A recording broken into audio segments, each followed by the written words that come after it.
तर काही जण बोलतात, तर काही जण 19लाच भाजपला तिकीट मागण्यासाठी कुठे गेले होते त्याची दादांकडे माहिती होती आणि माझ्याकडेही माहिती होती म्हणून व्यक्त करतो. राष्ट्रवादीच्या 4 नेत्यांना रोहित पवारांनी इशारा दिलाय, महाराष्ट्र बघतोय सांभाळून बघा, कारण त्यांनी असा आरोप केला की काही जण काकींच्या खांद्यावर हात टाकतायत, कोणी जर ओढतोय. हे व्हिडिओ व्हायरल झाले, त्या संदर्भात त्यांनी ज्यांना कोणाला काय बोलायचं आहे ते बोलायचं आहे.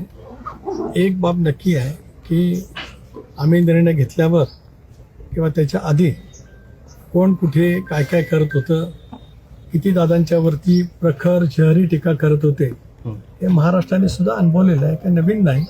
बारामतीमधल्या दादांचं भाषण आहे की मी एकटा आहे, बारामतीकर माझ्यासोबत आहेत, हे बारामतीकरांनी सुद्धा दादांच्या भाषणात मी पाहिलं आहे. जनसन्मानच्या निमित्ताने मी बारामतीला आलो त्यावेळेला बारामतीमधून निघाली दादांची मिरवणूक हे पाहिलंय. तर काही जण बोलतात, तर काही जण 19लाच भाजपला तिकीट मागण्यासाठी कुठे गेले होते त्याची दादांकडे माहिती होती आणि माझ्याकडेही माहिती होती. त्याच्यामुळे कोण काय बोलतोय याचं आज मला हे असण्याचं काही कारण नाही. म्हणजे आता वहिनींना दाखवणारी ती सहानुभूती आहे ती वरवरची आहे असं म्हणायचं तुम्हाला? एक असं आहे बरोबरची आहे की कशी आहे हे सुद्धा राज्यातल्या देशातल्या जनतेने अनेक वेळेला अनुभवलेलं आहे.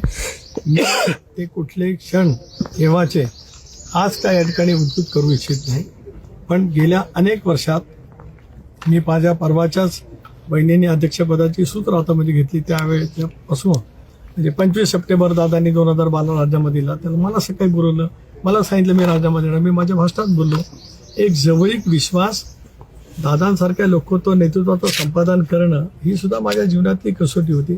अशा वेळेला ज्यांच्या मनामध्ये काही वेगळ्याच भावना असतील तर ती राहू द्या ना, कारण आम्ही ते अनुभवलं ना. 23 पासून ते दुर्दैवी घटना घडेपर्यंत कोण काय पद्धतीने दादाच्या संदर्भात टीका टिप्पणी करत होतं हे महाराष्ट्राला त्या ठिकाणी ज्ञात आहे आणि म्हणूनच आज या ठिकाणी स्मृतीस्थळावरती मी आलेलो आहे. यापेक्षा मला काय या विषयावरती अधिक बोलायचं नाही.